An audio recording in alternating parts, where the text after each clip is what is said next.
Welcome in Mahana Pratap online classes. I am Sonu Jangid. Today we learn about cell.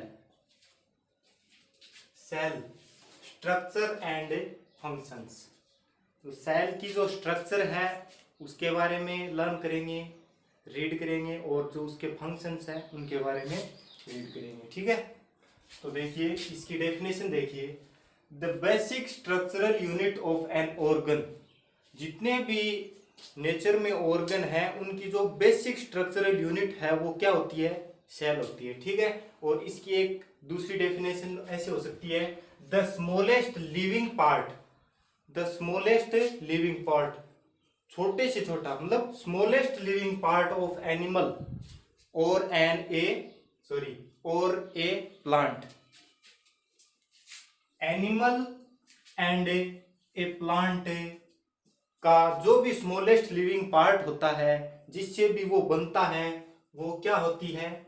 Cell होती है। ठीक है, तो नीचे फिर देखिए आगे, discovery of A cell.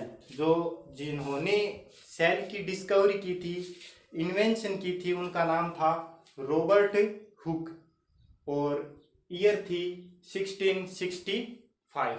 In 1665 scientist का नेम था रॉबर्ट हुक एंड ईयर थी इन 1665। ठीक है, तो क्या हुआ कि उस टाइम जो माइक्रोस्कोप वगैरह थे वो बहुत ज़्यादा कम थे, तो उन्होंने तो क्या किया कि जैसे मतलब नॉर्मल सा माइक्रोस्कोप लेके और किसके ज़रिए, जो उन्होंने एक छोटा सा वो लिया था, जैसे अपने ओनियन पील्स देखे होंगे आपने, जो प्याज होता है, ओनियन होता है, उसके अंदर एक पील होती है, स्मॉल स्मॉल पतली सी थिन लेयर होती है ना। तो उसको माइक्रोस्कोप के नीचे रखा और उन्होंने एक प्लांट स्लाइस कॉर्क, जिसको क्या बोलते हैं अपन?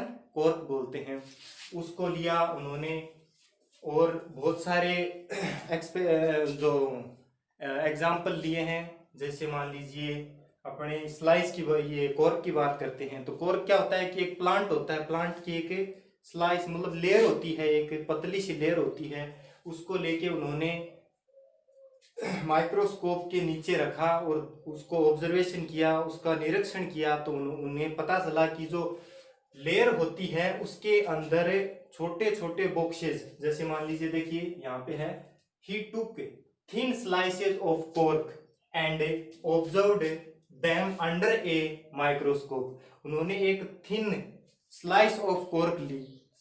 कॉर्क होता है लकड़ी का टुकड़ा बोल सकते हैं अपन एक। ठीक है, ए बाइट ऑफ ए वुड। ठीक है, तो एक कॉर्क लिया और उसको उसका ऑब्जर्वेशन किया किसके नीचे? माइक्रोस्कोप के। ठीक है, फिर उन्होंने क्या पाया उसके नीचे? उन्होंने ही नोटिस्ड पार्टीशन्ड बॉक्सेस और compartment in the cork slice. और उन्होंने क्या पाया कि उसके नीचे क्या थे? कंपार्टमेंट बने हुए थे, जैसे छोटे छोटे, जैसे अपन एग्जांपल ले, जैसे ब्रिक वॉल होती है, तो उसमें क्या होते हैं? पार्टीशन होते हैं, जैसे एक लेयर ब्रिक्स की, फिर उसके ऊपर दूसरी लेयर ब्रिक्स की, फिर उसके ऊपर तीसरी लेयर ब्रिक्स की। तो उन्होंने ये बताया कि जो सेल्स होती हैं वो लेयर वाइज एक के ऊपर वन बाय वन, एक के ऊपर एक सिचुएटेड होती है, स्थित होती हैं। ठीक है, एक के ऊपर एक होती है। ठीक है, these boxes appeared like a Honey comb.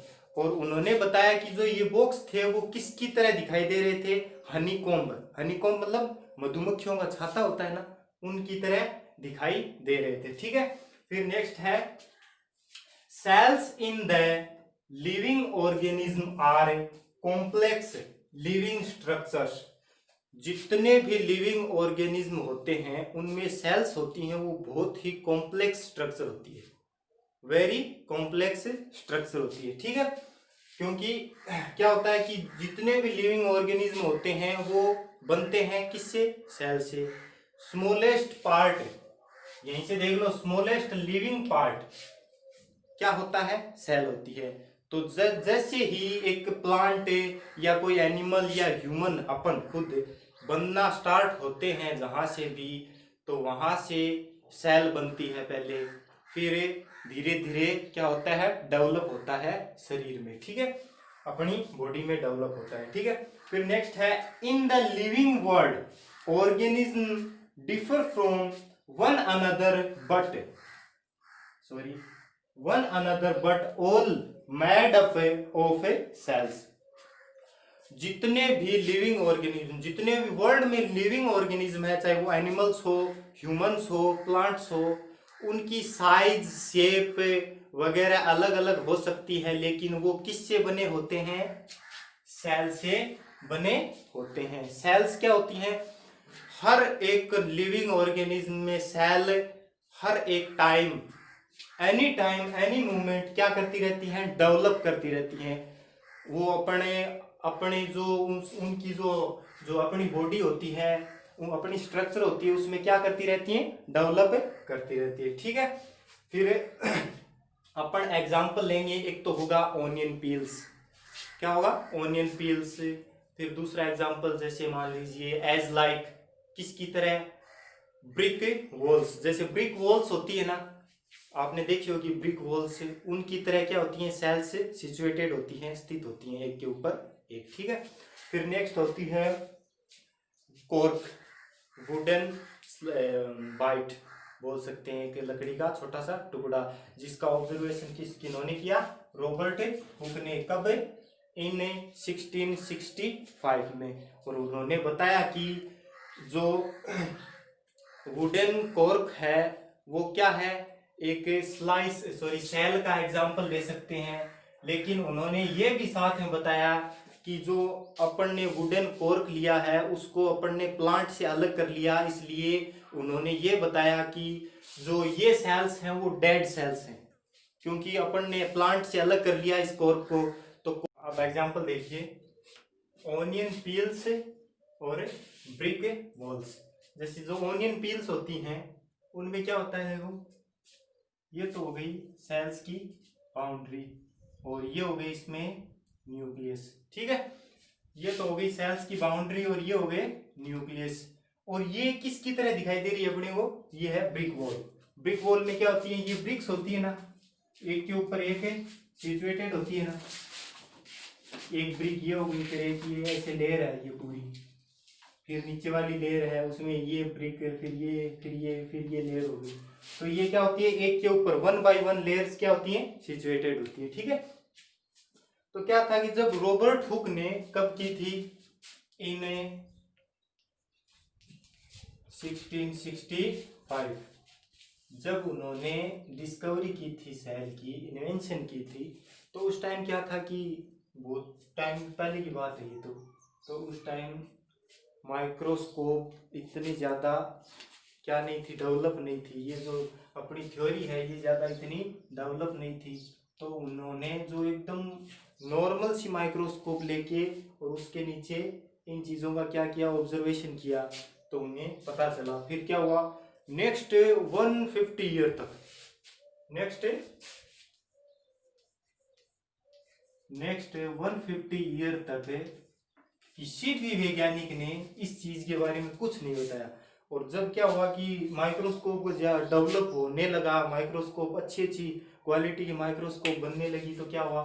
सभी अलग अलग वैज्ञानिकों ने अपने अपने अलग अलग तरफ दिए और इसके बारे में, सेल्स के बारे में अच्छी तरीके से समझाया।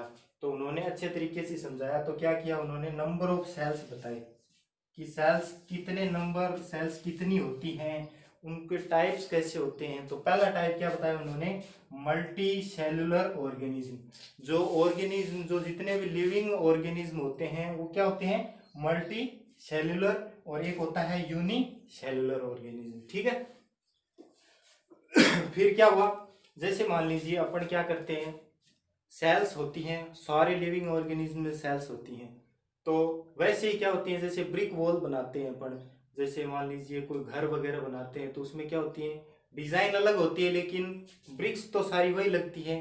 तो जो अपन वो घर होम्स वगैरह डेवलप करते हैं उनमें क्या हो गई? ये ब्रिक्स क्या हो गई? सेल्स के रूप में काम आ गई। वैसे ही क्या होती हैं? अपनी शेप और साइज अलग होती है, लेकिन अपनी जो सेल्स होती हैं वो एक ही होती है, ठीक है। तो एक होती है मल्टी सेलुलर ऑर्गेनिज्म और एक होती है यूनिसेलुलर ऑर्गेनिज्म। ये पढ़ेंगे अपन नेक्स्ट क्लास में। ये है नंबर ऑफ सेल्स। सेल्स के नंबर के बारे में अपन नेक्स्ट क्लास में पढ़ेंगे। Thank you.